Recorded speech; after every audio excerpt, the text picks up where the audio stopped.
My sister's BF tried to K*L her and use my child as a hostage. I'm using a throwaway account for this because I'm a regular Reddit user, and I'm worried my family might come across this. This is a story that I need to share to process what's happened, but it's also one I hope will reach someone who might be in a similar situation. Let me start by saying, everyone involved is okay, physically at least. The man responsible for all of this is currently in jail with a bond his family can't afford, so he's not a direct threat right now. But that doesn't erase the trauma, confusion, and anger swirling inside me. My family is shaken, and I feel like I'm holding onto a ticking time bomb of emotions that I don't know how to diffuse. I don't even know where to begin. I'm traumatized in ways I didn't think were possible. As a parent, the second worst thing imaginable happened to me, losing my child for what felt like an eternity. 6 minutes, they said, but I swear it felt like a lifetime. Of course, the first worst thing would be the unthinkable, and I'm endlessly grateful it didn't come to that. But the weight of those 6 minutes presses on me like I'm carrying the world on my shoulders. Here's what happened. My sister, who I've always trusted and been close to, was supposed to watch my son for a few hours. She had to work late that evening, but she assured me her boyfriend could look after him for about 30 minutes to an hour before she got home. I hesitated. There was this nagging voice in my head warning me, this gut feeling screaming at me not to go through with it. But I silenced it, chalked it up to anxiety or overthinking. I told myself I deserved a night out, a brief escape from the constant demands of parenting. I was so wrong. 45 minutes after I dropped off my child, I got a call that turned my world upside down. The words barely registered. He just came to her workplace, beat her up, crashed her car, and took off with your child. My heart stopped. Every cell in my body screamed as I demanded answers, but all I could hear was chaos. When I called back, I learned they'd found my child, but I wasn't allowed to see him yet.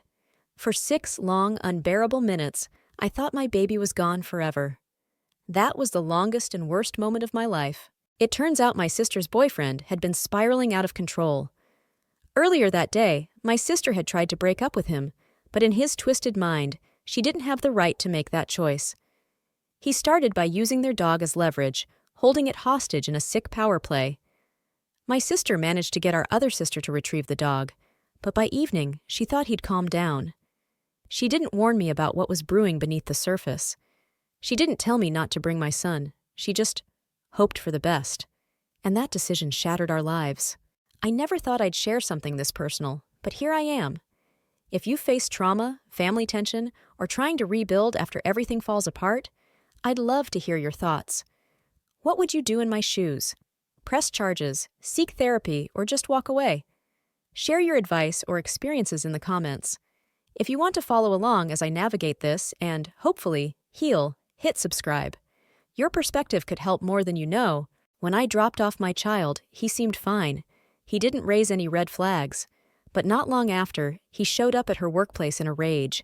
He threatened her, using my son as a pawn in his deranged game. He told her that if she didn't come out, he'd hurt my baby.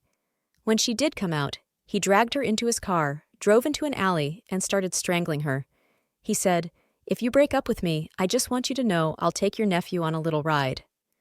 When she said no to his demands, he called her a liar and rammed his car into her workplace sign, totaling the vehicle. He hit her again, kept arguing, and then threatened to kidnap her while she was in the car. At some point, she made the desperate choice to jump out and run screaming into her job for help. The police eventually found my child locked inside their apartment, unharmed but alone. He had no idea what was happening, thinking it was all a game. His innocence in this situation both breaks my heart and fuels my rage. How could someone put a child in such a horrifying situation? The man responsible turned himself in after an hour of hiding. He was crying and confessed everything, but I don't care. His tears mean nothing to me. He's caused irreparable damage. My son may have been physically unharmed, but I can't say the same for me or my sister. We're both shattered. She's left with a mountain of financial burdens. Her car is gone and her life is in pieces. She's traumatized beyond words, and so am I. I want to forgive her, but I'm struggling. I feel an overwhelming anger, not just at him, but at her, and even at myself. I hate that she didn't warn me about their problems. I hate that she jumped out of the car screaming, leaving my child with him, even though I know she was in survival mode. I hate that I ignored my gut feeling and dropped him off in the first place. The guilt and anger are eating me alive.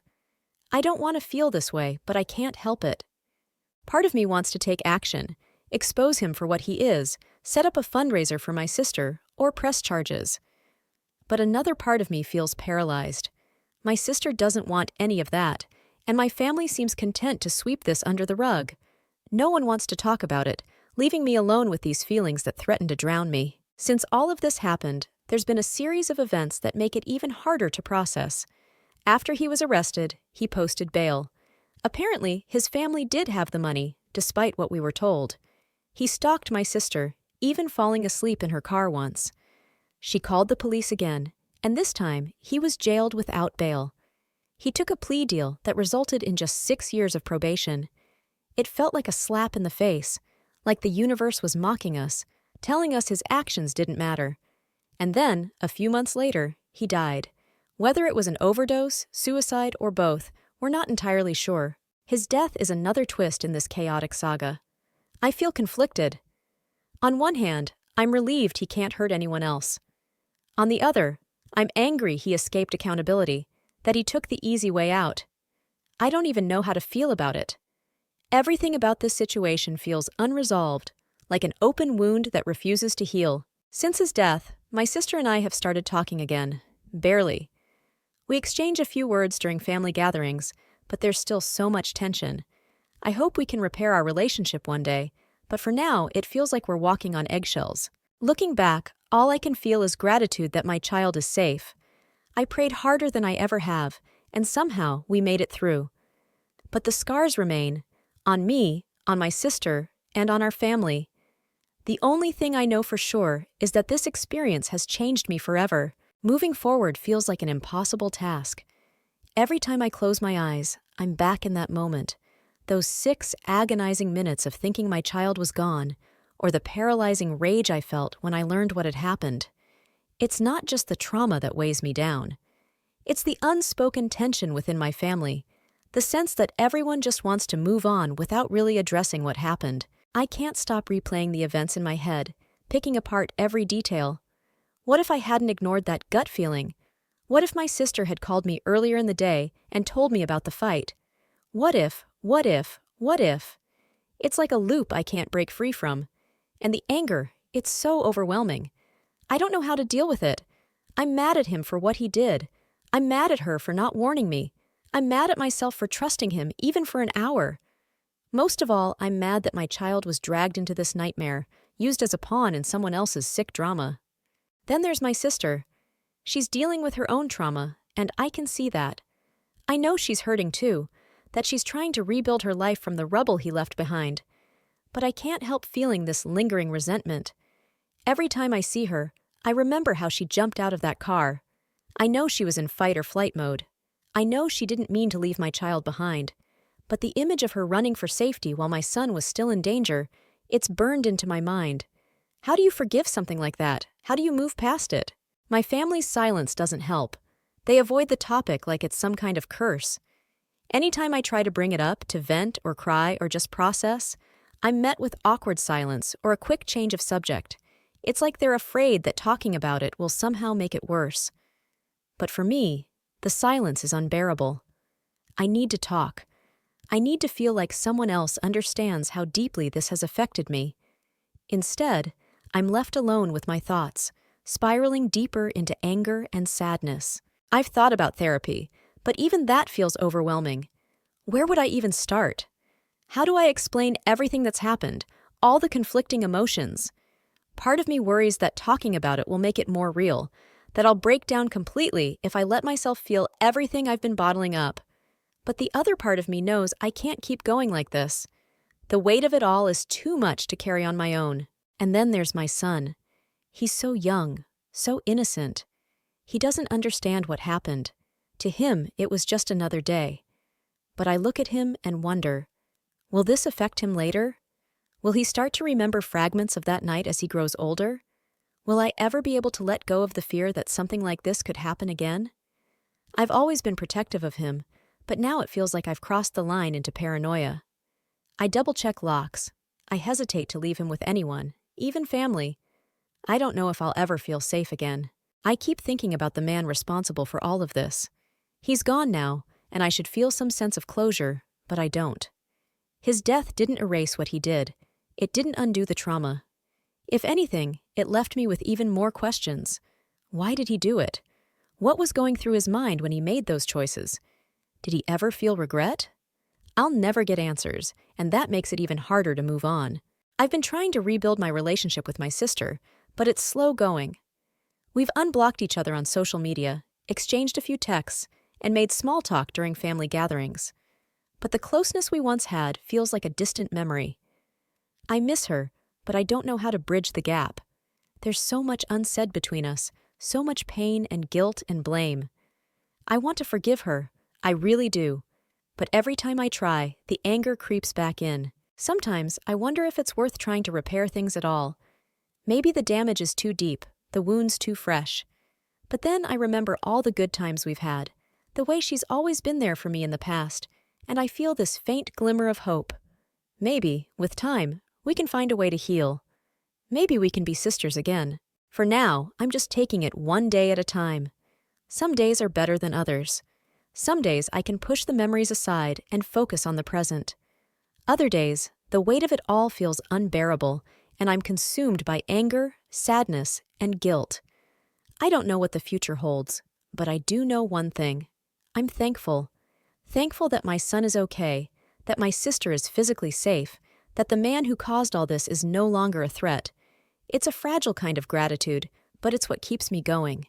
Healing from something like this isn't linear. Some days, I wake up and feel almost normal, as if the weight of everything has finally started to lift.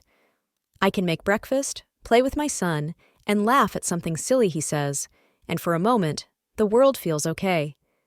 But then, out of nowhere, it hits me. A memory, a thought, a what if. And I'm right back in that night, heart racing, throat tightening, wondering if I'll ever truly feel safe again.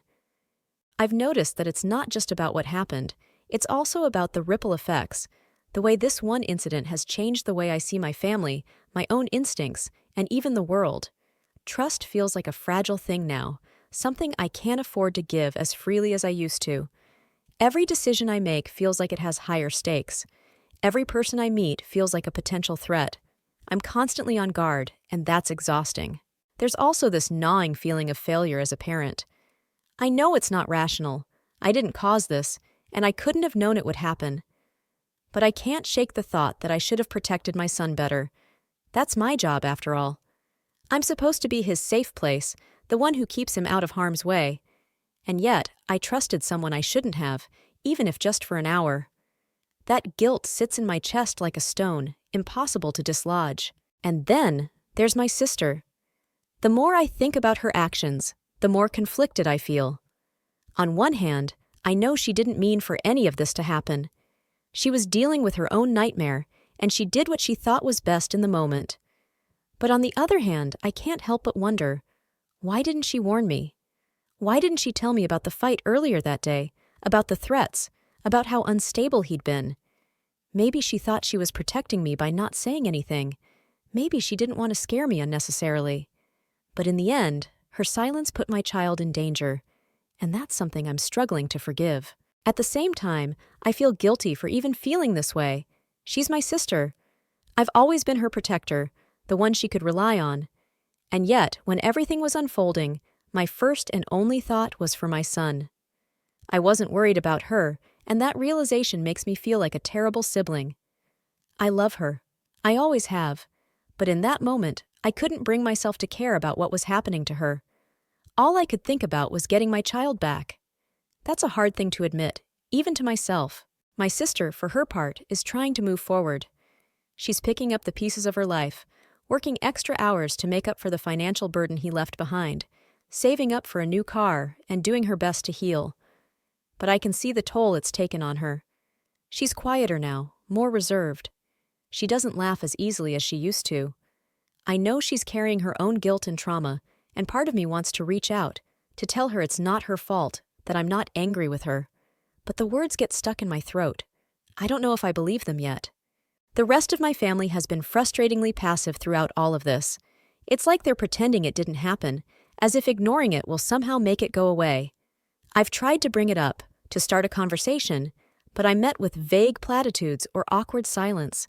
It's isolating. I feel like I'm carrying this burden alone while everyone else gets to pretend everything is fine. And maybe that's their way of coping, but it doesn't work for me. I need to talk about it, to process it out loud, to feel like someone else understands. But no one seems willing to go there with me. I've considered reaching out to a therapist, but even that feels daunting. Where do I even begin? How do I unpack all of this? The trauma, the guilt, the anger, the strained relationships. It feels like an insurmountable task, and part of me worries that diving into it will make everything worse before it gets better. But I also know I can't keep holding all of this inside. It's too much. In the meantime, I've been trying to focus on my son. He's my anchor, the reason I keep going even when I feel like I'm falling apart. He's so young, so blissfully unaware of how close he came to real danger. To him, it was all just a game. That innocence is something I'm desperate to protect. I don't want him to ever feel the fear I felt that night. But at the same time, I know I can't shield him from everything. The world is unpredictable and often cruel, and that's a hard truth to reconcile as a parent. I think about the man responsible for all of this more than I'd like to admit. He's gone now, and I should feel relief. But instead, I feel conflicted. His death doesn't change what he did. It doesn't erase the pain he caused or the damage he left behind. If anything, it feels like he got off too easily, like he escaped accountability. And yet, there's a small part of me that feels sad for him, not for what he did, but for the life he wasted, the choices he made that led him to such a dark place. It's a strange, uncomfortable feeling, and I'm not sure what to do with it. As for my sister and me, we're taking baby steps toward rebuilding our relationship. It's awkward and tentative, but it's a start. We've unblocked each other on social media, exchanged a few texts, and made small talk at family gatherings. It's not much, but it's something. I want to believe that we can get back to the closeness we once had, but I know it's going to take time, and probably a lot of difficult conversations. I'm not sure if we're ready for that yet, but I hope we will be someday. For now, I'm trying to take things one day at a time. Some days that feels doable, other days it feels impossible, but I keep going because I have to. For my son, for my sister, and for myself. I don't know what the future holds, but I'm holding on to the hope that, eventually, we'll find a way to heal. It won't be easy, and it won't happen overnight, but I have to believe it's possible.